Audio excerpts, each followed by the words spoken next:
Hello, everybody out in Maryland's beautiful 8th Congressional District. I'm here for my favorite time of the week. It's Friday, April the 16th.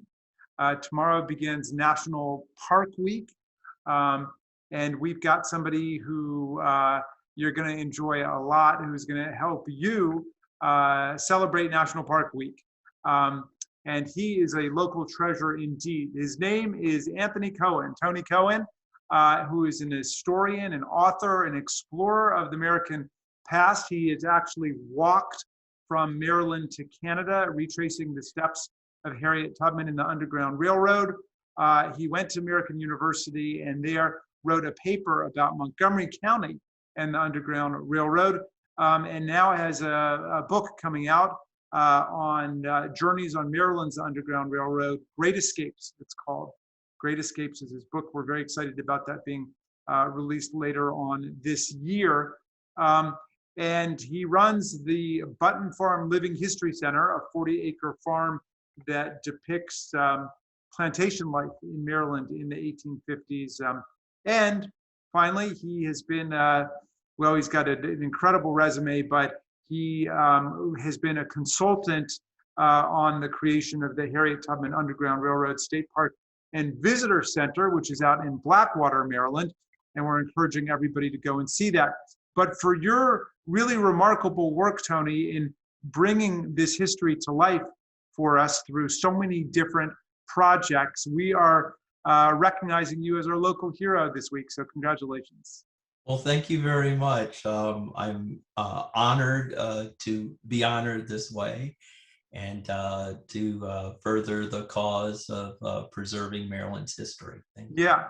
Now, I know when you walk around, you're seeing history all over the place, and you're seeing Harriet Tubman, and you're seeing Montgomery Blair and Frederick Douglass, and these are like living figures in your imagination. But most people are not aware of either Maryland's sordid past as a slave state and Montgomery County's role in the slavery economy, nor really how much the Underground Railroad was a critical part of the anti-slavery resistance and how critical Maryland was in it, with Frederick Douglass, and you know, with everything that was being done here. So tell us about the work that you did retracing Harriet Tubman's path, and tell us how you make all of this come alive for people. Well, absolutely. In 1996, I had the great fortune to embark on an expedition documenting, reconstructing, and walking a route of the Underground Railroad from Montgomery County, Maryland to Canada. I traveled through 5 states over 8 weeks, stopping in each town along the way, asking people what they knew about the Underground Railroad, and trying to find out how the Underground Railroad was remembered or recalled in the minds of Americans and the communities along the way. And one of the things I learned was the impact that our state of Maryland had on the Underground Railroad movement. We were a slaveholding state. Of course, our northern border with Pennsylvania, the Mason-Dixon line, was the historical line in the sand between slavery and freedom. And many of the most prominent abolitionists, some who had been enslaved themselves, like Frederick Douglass, Harriet Tubman, Josiah Henson from here in Montgomery County, not only were shaped by their experience in bondage here, but used that as fuel as they went north, not only to escape slavery, but to establish freedom. And so they helped build communities. They, took to the bully pulpit and denounced slavery in all of its forms. And then they fought and agitated for others until slavery was upended. And so Maryland has a very proud legacy in the the battle for equality. Yes, indeed. So tell us what you're trying to do out at the Button Farm Living History Center.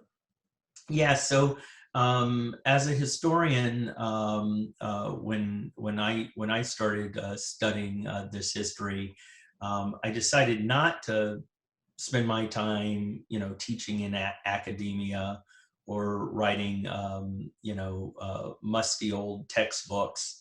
I wanted to create a project where history would come to life. And at Button Farm, we replicate the daily workings of a Maryland plantation. We're on 40 acres inside of a 6,000 acre park. So we kind of have an ideal rural environment. We do everything from grow the crops that were grown on Maryland plantations to raising the heritage breed animals that you would have seen on slaveholding farms. And then we have the implements, the tools, things that were used day to day by enslaved people. And what we do is we really seek to create a laboratory to the past. So instead of reading about the history, people can come and pick up something and touch it. Yes, even in the age of COVID, and get a tangible experience. Of the many crops that we grow, we include in that cotton. Few people know that cotton was actually grown in Maryland. It wasn't too successful, but it was grown here in Montgomery County, and actually by the Quakers in Triadelphia in our county, and they had a big cotton factory. So we grow the same kind of cotton they grew, which is brown cotton, and people can see that up close. And by being able to touch it and feel it, it transmits a part of history that you just don't get from the written page. So a lot of our programs focus on kind of tangible, tactile experiences. And through that, we hope that the history of the struggle for human rights and human dignity will be transmitted. Wow. Just as you reconstructed the journey north from Maryland all the way to Canada, I can imagine a lot of people are going to want to at least follow the Underground Railroad pathways in Maryland that you've been able to identify and recover. And a lot of that's going to be in your new book, right? Great Escapes. Is there somewhere people can go now to begin to do that, or do we have to wait for the book to come out? You don't have to wait for the book to come out. In fact, Maryland has a great trail, which is the Harriet Tubman Underground Railroad Byway. It starts in Dorchester County on the Eastern Shore, and has about 125 miles of trail from Dorchester through Caroline County, then crossing over into Delaware, where the Delaware section picks up. Eventually, it will go all the way to Canada through all the states where Tubman traveled. But you can pick up on it now. Wasn't her destination often Philadelphia? Yes, yeah, that was her. That was her. I would call it her first main destination in free territory.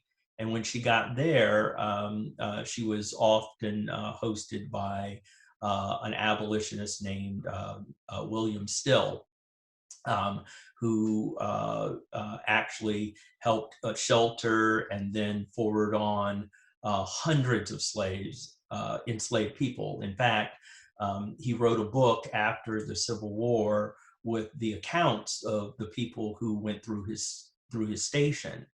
And through that one source, we know a great deal about Harriet Tubman's workings, but also of people across our state who escaped and got to his station. Wow. And she also connected with the Quaker community in Philadelphia, the anti-slavery Quakers. Yes, You and mentioned there were some slave-owning Quakers, which goes to show that no congregation is perfect, but there were a lot of Quakers also involved in the Underground Railroad, right? absolutely. And in Dorchester County, slavery really had a grip on the landscape. When you crossed over into Caroline County, it was a Quaker stronghold, and there were more free blacks there, and small pockets of Quakers whom she gained knowledge of, befriended, and who helped her. So she got the help along the Quaker route before even leaving the state of Maryland. Once she got to Delaware, Thomas Garrett, the great Quaker abolitionist there, was one of her regular stops.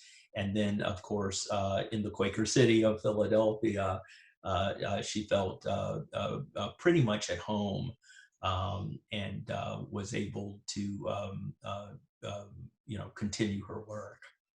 Well, look, you're such a superabundance wealth of information. It's amazing. And we will be sure to get your book, Great Escapes, Journeys on Maryland's Underground Railroad, when it comes out. And I'm very eager to come check out the Button Farm Living History Center, the 40-acre farm that you've reconstructed 1850s life in. And we're just thrilled about all of the work you're doing, including your involvement in the project to create a lynching memorial project here in Montgomery County. I know that's part of Brian Stevenson's plan of making sure that the lynching victims are recognized all over the country. So thank you for bringing our past alive for us and making sure we never forget these things. And thank you for being our local hero, Tony Cohen, and we will all be in touch with you. Well, you're a hero of mine, and thank you for being our modern day freedom fighter. We all here in the state of Maryland love you and appreciate you making our history today. Well, you're very kind, dear man, and we'll come and find you out on the farm. Everybody celebrate this week's local hero, Tony Cohen, and happy National Park Week next week. Thank you.